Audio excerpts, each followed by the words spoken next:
Hello everyone, welcome to our channel easy preparation. देख आज आम एनएमएमएस एग्जाम 2025 तुम सेट्र क्लास करवा। तो सेट्र पे आज आम साइंस तुम साधारण विज्ञान को पढ़ा। ओके, यह क्लास 1। तो पूर्व पे आम मेट्र 6टी क्लास कर भी देखना हाँ आम चैनल को जाई देखिपर। ठीक अच्छे 6टी क्लास होची मेट्र। आज आम पे सेट्र क्लास आरंभ करवा। ओके, देख सेट्रे तुम 3टी पार्ट रही। सेट्रे तुम 3टी पार्ट रही। फास्ट आसो मैथ, देन आसो साइंस, देन आसो एसएसटी। ओके, तो साइंस पार्टी को आज आम स्टार्ट करवा। तो देख साइंस रे आज आम 7th सिलेबस को स्टार्ट करवा। ओके, कारण तुम मैथ सेट पेपर 7th और 8th सिलेबस को पढ़ा पड़ो। 7th और 8th जहाँ रही बुक रे। ओके, से सब पाठ से सब क्वेश्चन आंसर गुड़िक प्राक्ट करने को पड़ो। तेणु आज आम 7th स्टार्ट करवा, देन आम आगे 8th क्लास स्टार्ट करवा। ओके, तो देख एनएमएमएस एग्जामिनेशन विज्ञान व साइंस 7म श्रेणी पाठ्यशाला उपर आधारित प्रथम अध्याय रही। देख जे पदार्थ, आज आम कौन पढ़ा पदार्थ विषय को आलोचना करवा। तो देख पदार्थ पे मैंने कौन जानी ना पदार्थ जहाँ आमर पृथ्वी रे किसी रही। ठीक अच्छे, आम जहाँ को देखिपर धरीपर से किसी स्थान ग्रहण कर। ठीक अच्छे, किसी स्थान नौ आम जदि रखा तार किसी ओजन रही, तार किसी ओजन रही। ठीक अच्छे, तार किसी माप रही। तो देख रही प्राकृतिक और मनुष्यकृत पदार्थ। दैनंदिन जीवन में आम चतुर्पार्श्वस्थ अनेक पदार्थ संस्पर्श में आसी था। ओके, पदार्थ कहले कौन रिप्ले इंग्लीश रे ना मैटर। Okay, matter. तो देख जे दैनंदिन जीवन में आम द्वारा व्यवहृत वस्तु तथा आमर अन्य उपादेय वस्तुगुड़ी को पदार्थ कहुए। तो आमर जहाँ व्यवहार आसूँ। ठीक अच्छे, ताको आम कौन कह पदार्थ बोली कहवा। से पदार्थ गुड़िक मध्य अनेक पदार्थ रही, जमीक जल आसला, वायु आसला, खनिज पदार्थ, काठ, कोयला, मृत्तिका इत्यादि आम जीवन धारण में सहायक होता है। यही पदार्थ गुड़िक मुख्यतः 2 भाग में विभक्त कर। प्रथम तो आसो प्राकृतिक पदार्थ, द्वितीय आसो मनुष्यकृत पदार्थ। प्राकृतिक जहाँ प्रकृति मिले, प्राकृतिक जहाँ प्रकृति मिले, आ मनुष्यकृत जहाँ कौन ना आम निजे तैयारी करें। ठीक अच्छे, आम निजे तैयारी करूँ, मनुष्य तैयारी करे। बुझला, एग्जाम्पल दे पार जलवायु, काठ, माटी, कोयला, पेट्रोलियम, प्राकृतिक गैस एसब आसपे कौन प्राकृतिक। मनुष्यकृत मनुष्य जहाँ मनीष बा मनुष्य जहाँ तैयारी करें। प्लास्टिक, कागज, इटा, टेबुल, इंधन, रंधन गैस बा एलपीजी, रासायनिक सार एसबू आसो। तो पदार्थर गुण कौन रही ना पदार्थर मुख्यतः 3टी गुण देखा जाए, कठिन, तरल, गैसीय। ठीक अच्छे, देख ये नोट तुम तैयारी करदे, तुमको पीडीएफ देदेवी। ओके, पीडीएफ तुमको देदेवी, तुम्हें पढ़ी पार। ओके, व्हाट्सएप रे। तो ये देख सब गुड़ाक नोट कर देछि, सब तुमको इंपोर्टेंट रही, तुमको पढ़ा पड़ो। तो देख कठिन पदार्थ, तरल पदार्थ और गैसीय पदार्थ 3टी अवस्था रही पदार्थर। तो कठिन पदार्थ कौन कहला ना कठिन पदार्थर बेसी निर्दिष्ट वस्तुति अच्छी, तरल पदार्थर निर्दिष्ट वस्तुति अच्छी, गैसीय पदार्थर निर्दिष्ट वस्तुति अच्छी। नेक्स्ट पॉइंट कौन आसला ना आकृति नहीं कार, सॉरी तुम आकृति अच्छी कठिन पदार्थर, आकृति नहीं कार तरल और गैसीय। माने कठिन पदार्थ ही आकृति अच्छी। ठीक अच्छे, किसी सेफ रही, किंतु तरल पदार्थ और गैसीय पदार्थर आकृति नहीं। निर्दिष्ट आयतन अच्छी गार ना कठिन पदार्थर, निर्दिष्ट आयतन अच्छी तरल पदार्थर, किंतु निर्दिष्ट आयतन नहीं कार ना गैसीय पदार्थर। बुझीला, ताले एठी हम कहि परिबा देख वस्तुतीय अच्छी, वस्तुतीय कठिन, तरल और गैसीय पदार्थ रही। आकृति केउंठी अच्छी केवल कठिन पदार्थ, बाकी तरल और गैसीय नहीं। आयतन केउंठी अच्छी कठिन और तरल किंतु गैसीय नहीं। बुझीला, नेक्स्ट जीवा देख। नेक्स्ट देख सब उदाहरण मध्य रही, तुम ये देखिपर। ठीक अच्छे, कठिन कौन आसपार जहाँ कठिन लगे। ठीक अच्छे, इटा, टेबुल, पत्थरखंड। तरल कौन जल, तेल, पेट्रोल इत्यादि। गैसीय कौन वायु, जलीय बाष्प, रंधन गैस। ठीक अच्छे, ये सब आसो। नेक्स्ट देख पदार्थर ओजन, आकृति और आयतन अच्छी। पदार्थर ओजन रही, आकृति रही, किसी आयतन रही। वायु दृश्यमान हो एक पदार्थ। वायु को आम देखिपार ना, किंतु से गोटे पदार्थ। कहीं आम जब बेलून भितर रखा वायु को, ताले कौन ना बेलून फुल माने वायु रही। ठीक अच्छे, वायु रही।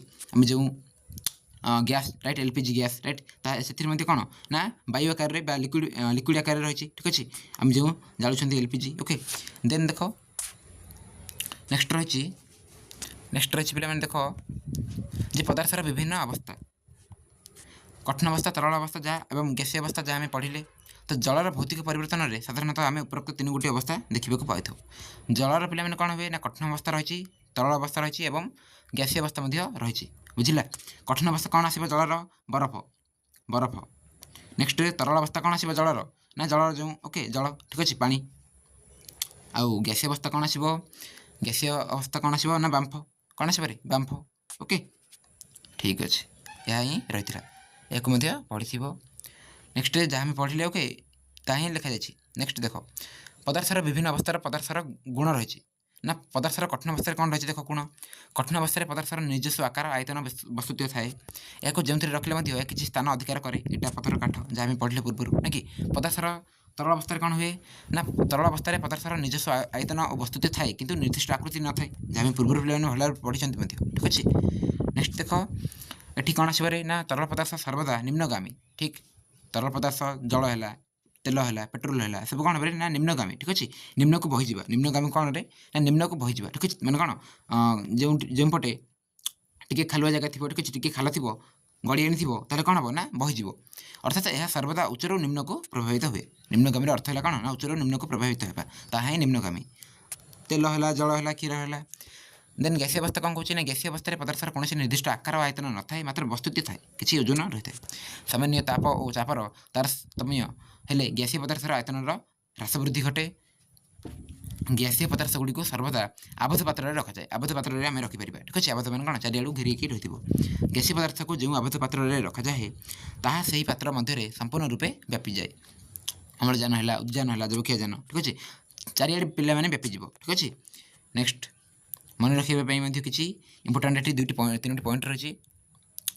ରନ୍ଧନ ଗ୍ୟାସ୍ ଓ ଡାକ୍ତରଖାନାରେ ଇସ୍ପାତ ଟାଙ୍କି ମଧ୍ୟରେ ଥିବା ଅମ୍ଳଜାନ ଗ୍ୟାସ୍ ଯେତେବେଳେ ଉଚ୍ଚ ଚାପଯୁକ୍ତ ହୋଇ ରହିଥାଏ ସେତେବେଳେ ତାହା ତରଳ ଅବସ୍ଥାରେ ରହିଥାଏ। ରେଗୁଲେଟର ଦ୍ୱାରା ଟାଙ୍କିର ମୁହଁ ଖୋଲିଲେ ଟାଙ୍କି ଭିତରେ ତରଳର ଚାପ ହ୍ରାସ ପାଏ ଓ ତାହା ବାୟୁମଣ୍ଡଳୀୟ ଚାପରେ ପୁଣି ଗ୍ୟାସ୍ରେ ପରିଣତ ହୁଏ। ମାନେ ଯେଉଁ ଆମର ଏଲ୍ପିଜି ଗ୍ୟାସ୍ ଓକେ ଆମେ ଯେଉଁ ବ୍ୟବହାର କରୁଛନ୍ତି ରୋଷେଇରେ ବାୟୁମଣ୍ଡଳୀୟ ତାପମାତ୍ରା ଓ ଚାପରେ ଅମ୍ଳଜାନ ଗ୍ୟାସୀୟ ଅବସ୍ଥାରେ ଥାଏ। ଓକେ ଦେଖ ଏଠି ମୁଁ ନୋଟ୍ ମଧ୍ୟ କରିଦେଉଛି। ଦେଖ ନେକ୍ସଟ ରହିଛି ଯେ ପଦାର୍ଥର ତିନି ସାଧାରଣ ଅବସ୍ଥାର ଅନ୍ତଃରୂପାନ୍ତରଣ।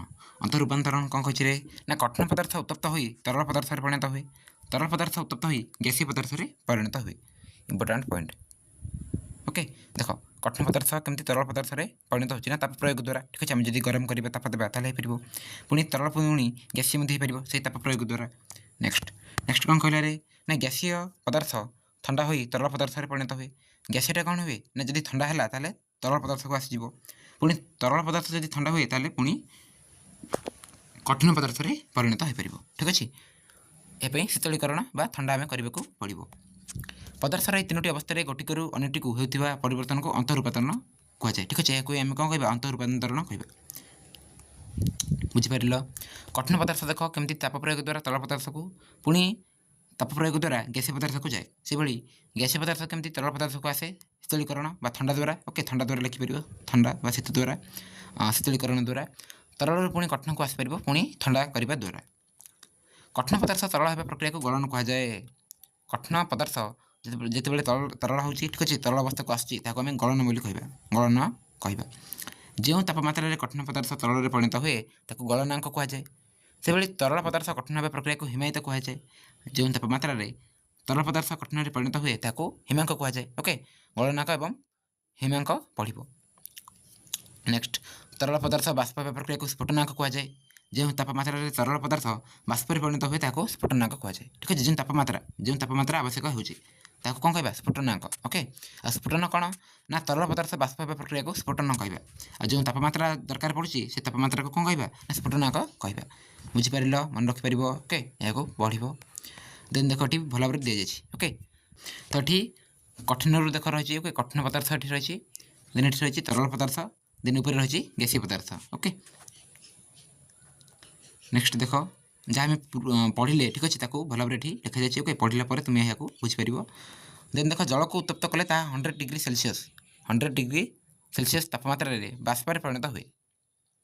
କିନ୍ତୁ ଜଳର ତାପମାତ୍ରା ସ୍ଫୁଟନ ନହେଲେ ମଧ୍ୟ ସାଧାରଣ ତାପମାତ୍ରାରେ ମଧ୍ୟ ଜଳ ଗ୍ୟାସୀୟ ଅବସ୍ଥା ବା ଜଳୀୟ ବାଷ୍ପରେ ପରିଣତ ହୋଇଥାଏ। ଏହି ପ୍ରକ୍ରିୟାକୁ ଆମେ ବାଷ୍ପୀକରଣ କହିବା ଓକେ। ଜଳ କ'ଣ ହେବ ନା ବାଷ୍ପରେ ପରିଣତ ହେବ ତାକୁ ବାଷ୍ପୀକରଣ କହିବା। ଉଭୟ ସ୍ଫୁଟନ ଓ ବାଷ୍ପୀକରଣ ପ୍ରକ୍ରିୟାରେ ଜଳ ଓ ଅନ୍ୟ ତରଳ ପଦାର୍ଥ ବାଷ୍ପରେ ପରିଣତ ହୋଇଥାନ୍ତି। ନେକ୍ସଟ ଆସିଲା ଉଦ୍ଧପାତନ। ଉଦ୍ଧପାତନ କ'ଣ କହିଲା ଯେଉଁ ପ୍ରକ୍ରିୟାରେ କଠିନ ପଦାର୍ଥ ଉତ୍ତପ୍ତ ହୋଇ ତରଳ ଅବସ୍ଥାକୁ ନ ଆସି ସିଧାସଳଖ ବାଷ୍ପରେ ପରିଣତ ହୁଏ ଉକ୍ତ ପ୍ରକ୍ରିୟାକୁ ଆମେ ଉଦ୍ଧପାତନ କହିବା ଠିକ୍ ଅଛି। ତ ଆମେ ଦେଖିଲେ ଯେ କଠିନରୁ ପିଲାମାନେ ଡାଇରେକ୍ଟ ଗ୍ୟାସୀୟ ହେବାକୁ କ'ଣ କହିବାରେ ନା ଆମେ ଉର୍ଦ୍ଧ୍ୱପାତନ ବୋଲି କହିବା ଠିକ୍ ଅଛି। ଗ୍ୟାସୀୟରୁ ଯଦି କଠିନ ହୁଏ ତାହେଲେ କ'ଣ ହେବ ଘନୀକରଣ। ସେଭଳି ଦେଖ ଏଠି ଗ୍ୟାସୀୟରୁ ଡାଇରେକ୍ଟ ତରଳ ପଦାର୍ଥକୁ ଆସିବ ତାକୁ ଆମେ କହିବା କ'ଣ ନା ଘନୀକରଣ କହିବା। तरलरू ग्यासीय को स्फुटन बा बाष्पीकरण ओके कठिनरू तरल गलन ओके अतिशय शीतलकरण एवं तरलरू कठिन को गलन बा गलनांक देख नेक्स्ट उद्वायी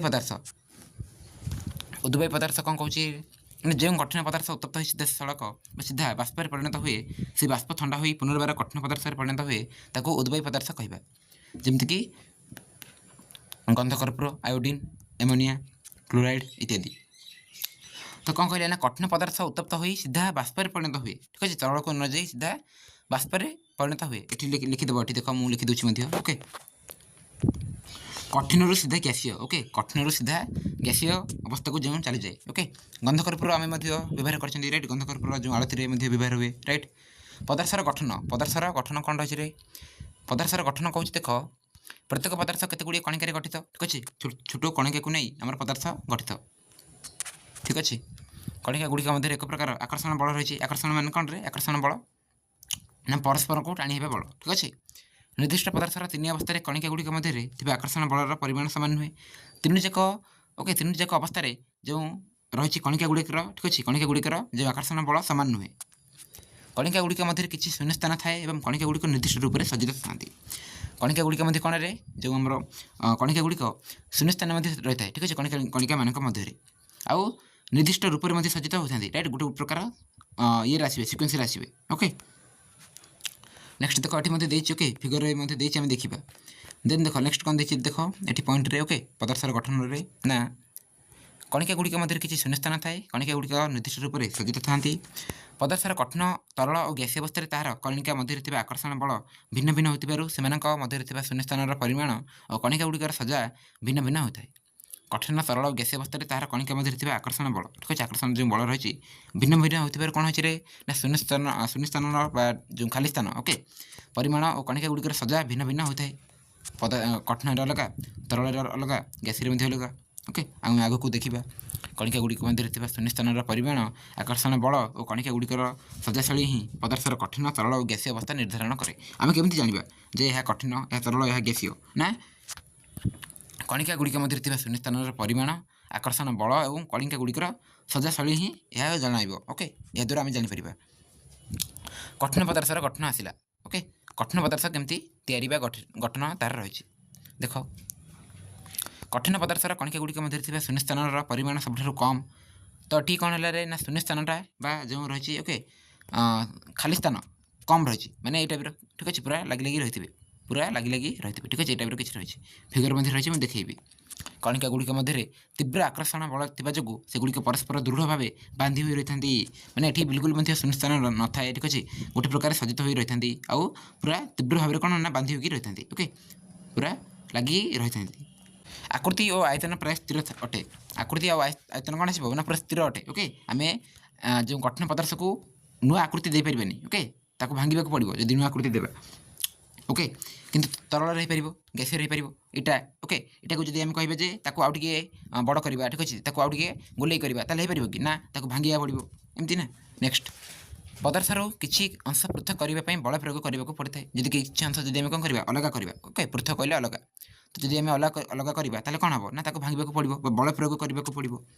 उदाहरण देख खंडिया इटारू किसी अंश हाथ में धरवा कि अलग करवा संभव नुहे आम जब धरवा नर्माल इटाटी को कौन नर्माल एमती भांगी पार कि ना आम टे बल प्रयोग करने पड़ो ठीक अच्छे कि हाथुटी भांगा पड़ो एक कही कौटी ना कठिन पदार्थ तरल पदार्थर गठन कौन रही देख तरल पदार्थर कणिका गुड़िक मध्य शून्य स्थान परिमाण अल्प अधिक कणिका गुड़िक मध्य आकर्षण बल कम थी तरल पदार्थ ऊर्ध्वर निम्न को गति करता है ठीक है जेहेतु कम रही आकर्षण बल तेणु कौन हुए ना टी छाड़ी छाड़ी रही ठीक अच्छे तो मैंने कौन करेंगे ना मैंने निम्न गति को बही था ओके निम्न गति को चली था यार निर्दिष्ट आकृति नथिबारु धारक पात्र आकृति नहीं थाए एम पे कौन निर्दिष्ट आकृति ना ओके निर्दिष्ट आकृति ना कह तरल पदार्थर तेणु जदि आम ग्लास रखा ओके ग्लास ग्लास आकृति नब जदि आम ताटिया कौन कंसा रखा ताले से आकृति नब ठीक अच्छे जदि बोतल रखा ताले बोतल आकृति नब एमती कणिका गुड़िक प्राय एकाठी था कणिका गुड़िक एकाठी था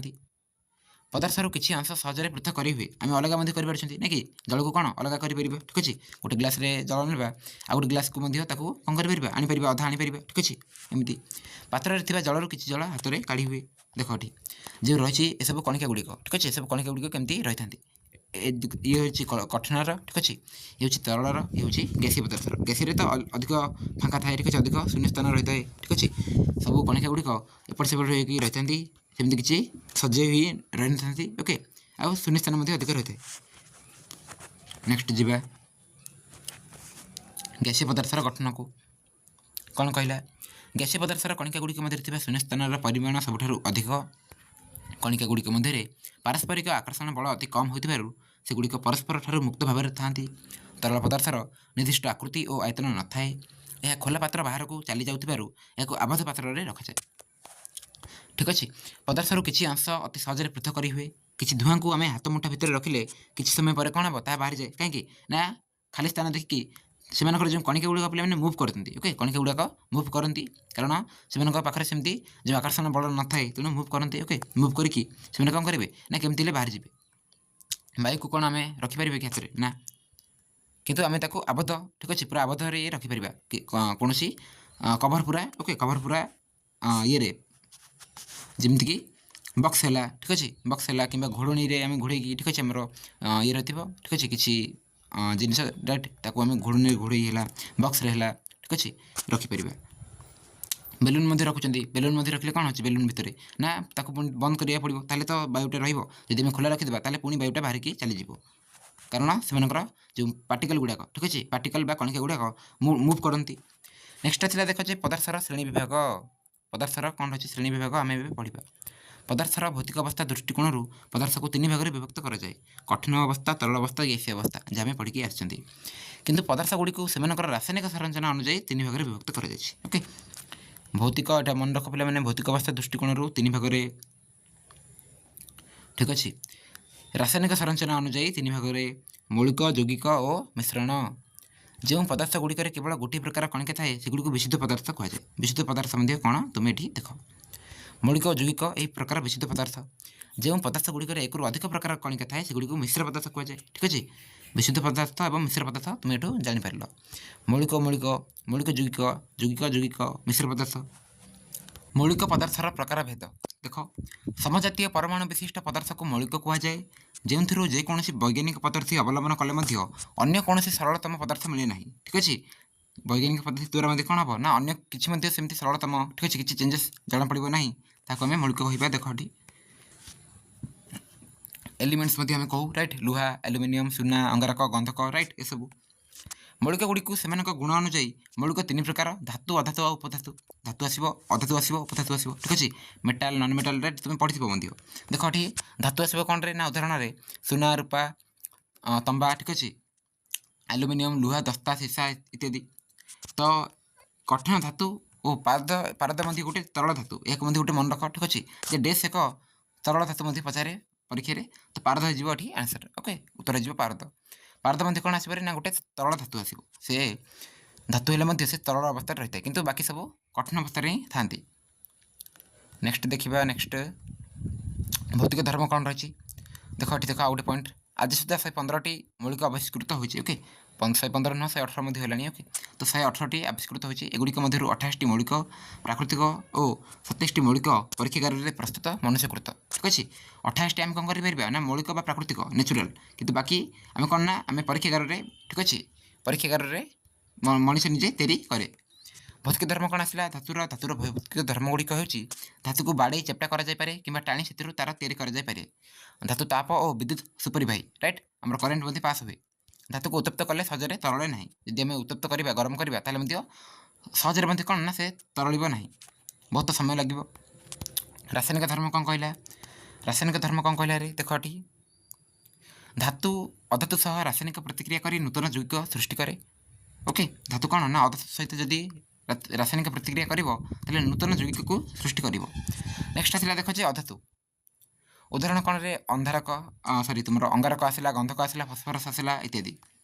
ଅଧାତୁ କ'ଣ ଆସିଲେ ନା ଦେଖ ପୁଣି ଯେ କଠିନ ଅଧାତୁ ଓକେ ଉଦ୍ଜାନ ଅମ୍ଳଜାନ ଯବକ୍ଷାରଜାନ କ୍ଲୋରିନ୍ ହିଲିୟମ୍ ଏସବୁ ଗ୍ୟାସୀୟ ଅଧାତୁ। ଆଚ୍ଛା ତୁମର ଦେଖ ଏଠି कठिन अधातु कौन देला ना एसबू अंगारक गंधक फस्फरस इत्यादि कठिन अधातु उद्यान अम्लजान जैविकजान ठीक अच्छे जो गैस गुड़ाक सब गैसीय अधातु आ ब्रोमिन गोटे तरल अधातु ब्रोमिन एक कौन तरल अधातु नेक्स्ट देख भौतिक धर्म कौन कहला यार ना कठिन अधातु को बाड़े गुंड हो जाए कठिन अधातु को जब आम बाड़े ताले गुंड हो अधातु ताप आ विद्युत कुपरी भाई अधातु कौन ना करेन्ट को पास कर ओके रासायनिक धर्म कौन आसला ना अधातु धातु सह कि अधातु सह रासायनिक प्रतिक्रिया कर नूतन यौगिक सृष्टि करे नेक्स्ट आसला उपधातु एसब विषय पे तुम्हें 10th क्लास ठीक अच्छे 10 भल भाव पढ़ ठीक अच्छे केमती कौन सब यौगिक सृष्टि हुए ठीक अच्छे धातु अधातु सहित जब प्रतिक्रिया करे अधातु जदि धातु सह प्रतिक्रिया करे ओके बाकी एवं केवल जानी था जे अधातु जदि धातु सह कि अधातु सह जदि प्रतिक्रिया करे ताले कौन हम ना नूतन यौगिक को सृष्टि कर नूतन गोटे कंपाउंड बा यौगिक को सृष्टि कर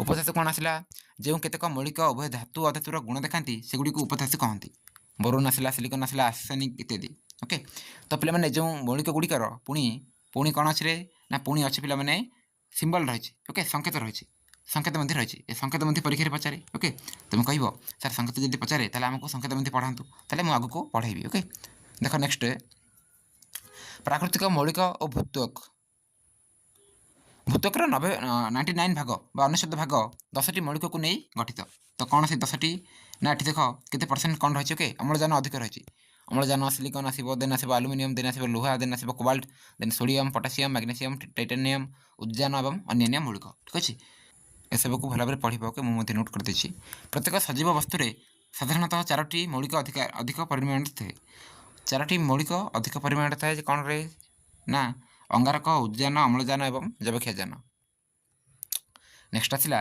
यौगिक पदार्थ कौन कहला रे एक रु अधिक मौलिक पदार्थर रासायनिक संयोग गठित पदार्थ को आम यौगिक पदार्थ बोली कहवा उदाहरण कौन आसो अंगारकाम्ल चीनी जल लुण चखड़ी इत्यादि यौगिकर गुण मूल मौलिक पदार्थ गुड़िकर गुण ठार संपूर्ण भिन्न संपूर्ण अलग एगुड़िक विशुद्ध पदार्थ विशुद्ध एवं शुद्ध गोटे ओके विशुद्ध एवं शुद्ध गोटे किंतु अशुद्ध पिला माने अलग ओके अशुद्ध कहले खराब ओके आ विशुद्ध शुद्ध गोटे यौगिक गुड़िकर कणिका गुड़िक समजातीय मौलिक गुड़िक से निर्दिष्ट ओजनर अनुपात संयुक्त हो निर्दिष्ट ओजनर यौगिक सृष्टि कर 56 ग्राम लुहा गुंड 32 ग्राम गंधक सह रासायनिक संयोग घटाई 88 ग्राम फेरस सल्फाइड नामक यौगिक पदार्थ उत्पन्न करे ओके आम जिते ग्राम नहीं से ग्राम रही मिल ठीक अच्छे आ कि नुआ मिल कि नुआ यौगिक मिल ठीक अच्छे नेक्स्ट जीवा देख नेक्स्ट आसला मिश्रण आसला मिश्रण पदार्थ कौन कौन मिश्रण माने कौन मिसिकी ओके मिसिकी रही किसी पदार्थ मिसिकी रही जो पदार्थ एकाधिक मौलिक बा यौगिक उभय मौलिक और यौगिक मिसी रही है मिश्रण कहुए द्रवण एक मिश्रण द्रवण कौन आसपे ना गोटे मिश्रण आसो चीनी द्रवण आसला लुण द्रवण आसला वायु नदी पोखरी ह्रद कूप कि समुद्र जल क्षीर औषध चीनी शरबत चा सलाड इत्यादि कौन आसबे मिश्रण आसबे मिश्रण उपादान गुड़िकर गुण अपरिवर्तित रही है गुण गुड़िक कौन ना अपरिवर्तित रही मिश्रण उपादान गुड़िकर देन आसला मिश्रण में उपादान गुड़िक कौन निर्दिष्ट ओजनर अनुपात संयुक्त हो न था जदि आम मिसाइबा ठीक अच्छे किसी पदार्थ को नहीं कौन हम ना कि जो से सब कौन ना मिसीज ठीक अच्छे आम पुणी अलग करना किंतु अलग कर विषम जातीय पदार्थ ओके आ समजातीय मिश्रण में आम सेमती किसी अलग करना परीक्षागार में विभिन्न मिश्रण को विभिन्न उपाय पृथक कराए अवक्षेपण उत्पाहन परिश्रवण पातन उद्पातन आदि विज्ञानगार पद्धति अवलंबन कर ठीक अच्छे आम अलग करमितिक बाली ने पा ना यह अलग करना किंतु आम जदि चीनी ने एवं पा ना कौन अलग करहब ना ठीक अच्छे लुण ने पा ना अलग करहब ना सेमती तो देख मिश्रण दुई प्रकार समजातीय विषम जातीय ओके नेक्स्ट आसला देख जे परमाणु परमाणु अणु ओके विषय में पढ़ा देन तुम मौलिकर प्रतीक रही जो मौलिकर सिंबल कथा मुझे कहली ओके तो परमाणु कौन कहला रे ना मौलिकर क्षुद्रतम कणिका को परमाणु कहुए गोटे मौलिकर क्षुद्रतम कणिका को आम कौन कह परमाणु बोली कहवा यदि गोटे पदार्थ अच्छी तार पूरा क्षुद्रतम कणिका को आम कौन कह परमाणु कहवा आटम गोटे मौलिकर सब परमाणु गोटे प्रकार होता है जेहेतु अनेक गुड़ी कणिका द्वारा कौन हो पदार्थ गठित ना तेणु गोटे प्रकार ही आम कणिकार जापर जे यही पदार्थटी यही कणिकार तैयारी परमाणु रासायनिक ପ୍ରତିକ୍ରିୟାରେ ଅଂଶଗ୍ରହଣ କରିଥାଏ। परमाणु कौन करे रासायनिक प्रतिक्रिया अंशग्रहण करे। केतेक मौलिकर एकाधिक प्रकार परमाणु थाए सेगुड़िक समस्थानिक कहुए किंतु मूल मौलिकर गुण तार समस्थानिक परमाणु मध्य रही है। उदाहरण देख अंगारकर दुईटी समस्थानिक है कार्बन 12 और कार्बन 14 एवं उज्जैन तीनोटी समस्थानिक है प्रोटियम ड्यूटेरियम ट्राइटियम ओके ये सब विषय में तुम्हें हायर क्लास रे आउरी पढ़ ठीक अच्छे केमती ये सब फॉर्मेशन हुए। नेक्स्ट आसला अणु यौगिकर क्षुद्रतम कणिका को अणु कहुए। गोटे यौगिकर क्षुद्रतम कणिका को आम कौन कह अणु बोली कहवा। यौगिकर गुण यार अणुरे मध्य देखा जाए। यौगिक जो मौलिक गुड़ी नहीं गठित यौगिकर अणुरे से मौलिकर परमाणु थाए। अणु दुई प्रकार अणु पे केते प्रकार आसो दुई प्रकार आसो मौलिक अणु एवं यौगिक अणु। अधिकांश मौलिकर परमाणु और अणु एक प्रकार होता है। कठिन मौलिक अणु गोटे लेखाएं परमाणु गठित लुहा तंबा दस्ता अंगारक सब गोटे गोटे। गैसीय मौलिक अणु दुईटी लेखाएं परमाणु गठित उज्जान आसला अम्लजान आसला जैन आसला इत्यादि। नेक्स्ट आसला देख जे मौलिकर प्रतीक कौन सी मौलिकर संपूर्ण नाम परिवर्ते व्यवहृत होता संक्षिप्त नाम को तार प्रतीक कहुए। ठीक अच्छे आम लिखा हाइड्रोजेन हाइड्रोजेन हाइड्रोजेन इंग्लीश लिखले ठीक अच्छे केते समय लगे टी। अच्छा केटे लेटर यूज है ना कि 1 2 3 4 5 6 7 8 राइट लेटर यूज हो लिखी Odia hydrogen okay hydrogen okay ताले कौन लिखले ना आम लिखले ही जापर जे हाइड्रोजेन बोली लिखा जाए ठीक अच्छे कितु ये टी टाइम लगुच सहित ये सब अक्षर बा सब लेटर को लिखा पड़ू कि मुझे एमती लिखिदेवी किसी एमती किसी लिखिदेवी ताले जापर हाइड्रोजेन जापर ठीक अच्छे जिते तुम्हें ये जो पाठ पढ़ो ठीक अच्छे पाठ विषय पढ़ो जब एमती किसी सिंबल रहा जान हाइड्रोजेन ओके। नेक्स्ट यह हूँ ऑक्सीजन ओके सोडियम यह रही सोडियम एन ओके आम पढ़ा देख तो कौन सी मौलिकर संपूर्ण नाम परिवर्ते आम संपूर्ण नाम को व्यवहार न करके न लिखिकी कौन करवा ना तार संक्षिप्त नाम को कौन कहवा ना प्रतीक बोली कहवा। संक्षिप्त नाम को धरवा संक्षिप्त वर्ड को धरवा ताले आम ताको प्रतीक बोली कहवा। प्रतीक मौलिकर प्रथम अक्षर कि प्रथम दुईटी अक्षर व्यवहृत हुए केवल प्रथम अक्षर को आम व्यवहार करा तार कि प्रथम दुईटी अक्षर को व्यवहार करवा। जमीक सोडियम कौन हो एन तो एन कौन है दुईटी ऑक्सीजन कौन है ऑक्सीजन रो गोटे हाइड्रोजेन हेचे गोटे बुझिपार। नेक्स्ट मौलिकर लाटिन बा ग्रीक शब्द नाम को इंग्राजी अक्षर द्वारा प्रकाश करा जाए।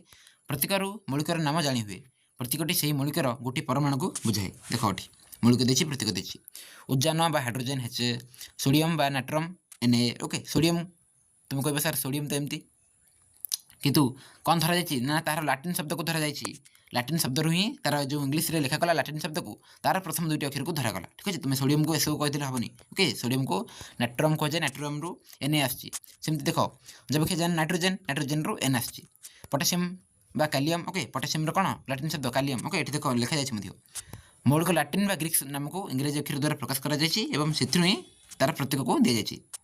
प्रतीक कहले सिंबल प्रतीक कहले सिंबल ओके। नेक्स्ट देख oxygen O magnesium Mg chlorine Cl calcium Ca bromine Br zinc Zn iodine I manganese Mn okay ये सब पढ़ो। नेक्स्ट देख हीलियम सीसा हुए नियन लुहा अंगारक ठीक है सब रही तुम्हें भल भाव यार स्क्रीनशॉट नहीं पढ़ा पड़ो जेकोसी गोटे कि दुईटी ओके गोटे कि दुईटी मौलिक देदेव मौलिक देदेव तार तार प्रतीक पचारिदेव ताहले तुम्हें तार उत्तर कर ओके तो भल भाव पढ़ दियो। नेक्स्ट जीवा ताहले नेक्स्ट ठीक अच्छे देख आसला आणविक संकेत कौन रे मौलिक बा यौगिक अणु को संक्षेप में लिखापी संकेत व्यवहृत होता है या आणविक संकेत कहुए। मौलिक बा यौगिक अणु को संक्षेप में लिखापी कौन हुए ना संकेत जो व्यवहार हुए या आणविक संकेत कहुए। मौलिक अणु गोटे मौलिकर प्रतीक रही है। उदाहरण देख उज्जान अणुरे संकेत होची H2 उज्जान अणुर संकेत कौन रे H2 जहाँ हाइड्रोजेन कहते हैं हाइड्रोजेन। अम्लजान अणुर संकेत कौन रे O2 यौगिक अणुरे एकाधिक मौलिकर प्रतीक रही है। उदाहरण जमीक साधारण लुणर संकेत NaCl आम जो खाऊँ लुण ठीक अच्छे लुणर संकेत कौन रे NaCl सोडियम क्लोराइड ओके यार नाम हूँ कौन सोडियम क्लोराइड। जलर संकेत कौन जलर H2O। संकेतर मौलिकर परमाणु संख्या जानी हुए केतोटी परमाणु मध्य रही है जना जाऊँगी ठीक अच्छे Na कहले गोटे अच्छी क्लोरीन गोटे अच्छी तो सोडियम ये गोटे क्लोरीन गोटे ओके गोटे गोटे ये कौन है हाइड्रोजेन ये दुईटी ऑक्सीजन ये गोटे ओके। यही संकेत जना जाए जे अमोनिया अणुरे अमोनिया ଅଣୁରେ ଗୋଟିଏ ଯବକ୍ଷାରଜାନ ପରମାଣୁ ଓ 3ଟି ଉଦ୍ଜାନ ପରମାଣୁ ରହିଛି। ଆମୋନିଆ NH3 ଠିକ୍ ଅଛି। ଏଠି ସୋଡ଼ିୟମ୍ ରହିଛି ଗୋଟିଏ, ସରି ତୁମର ନାଇଟ୍ରୋଜେନ୍ ରହିଛି ଗୋଟିଏ। ଓକେ, ଆଉ ହାଇଡ୍ରୋଜେନ୍ କେତୋଟି ରହିଛି? 3ଟି ପରମାଣୁ। ଓକେ, ଠିକ୍ ଅଛି। ନେକ୍ସଟ ଦେଖ, ମୂଳ ଯୌଗିକ ରହିଛି, ତାର ସଂକେତ ମଧ୍ୟ ତୁମେ ପଢ଼ିବାକୁ ପଡ଼ିବ।